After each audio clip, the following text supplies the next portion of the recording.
se produjeron o se hubieran producido daños de responsabilidad civil a terceros, daños materiales o personales, o si quedaron consecuencias o si hubo alguna especie afectada, o si se secaron los árboles, las riberas de los ríos, y cómo lo enfocarías esto. Sí, bueno, yo os he comentado lo que es la reparación primaria. Claro. Evidentemente, por ejemplo, nosotros estábamos, como era el ejemplo, en unos campos de cultivo que tendrán su rendimiento y que, bueno, son propiedad privada. Evidentemente, esto hace que el proceso sea más complicado que si estuvieses en una instalación tuya, donde, vamos, puedes maniobrar con todas las herramientas, ¿no? Allí lo que hay que hacer en principio, nosotros tenemos un derecho de paso sobre lo que es la traza del oleoducto, entonces digamos el equipo de primera intervención puede acudir rápidamente y utilizar ese derecho de paso al oleoducto. Luego, cuando vamos nosotros los de medio ambiente, ya no tenemos tanto derecho de paso porque nosotros abrimos en abanico lo que son los sondeos, piezómetros, además entramos, como ves, máquinas pesadas, por lo cual si hay alguna cosecha, pues lamentablemente hacemos surcos, compactamos el terreno, etc. Evidentemente, antes de eso se habla con los propietarios de los terrenos, ¿no?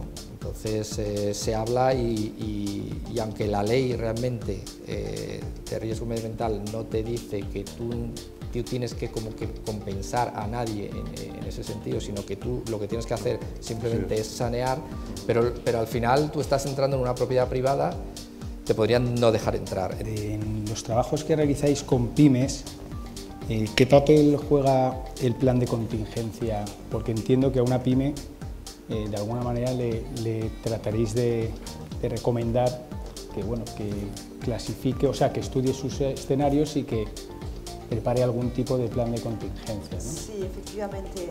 De hecho, la mayoría de nuestros clientes son pymes.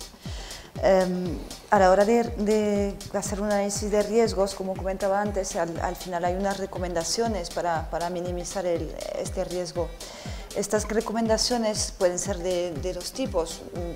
Un tipo es, digamos, medidas estructurales, poner cubetos, por ejemplo, es un gran clásico, pero también hay medidas de tipo no estructural, y ahí entra lo que comentas tú, Mario, que son todas las medidas de contingencia, de aplicación de protocolos, o sea, de saber qué hacer en caso de siniestro, cosa que además normalmente es relativamente barato porque se trata simplemente de mejorar algunos procedimientos que ya existen.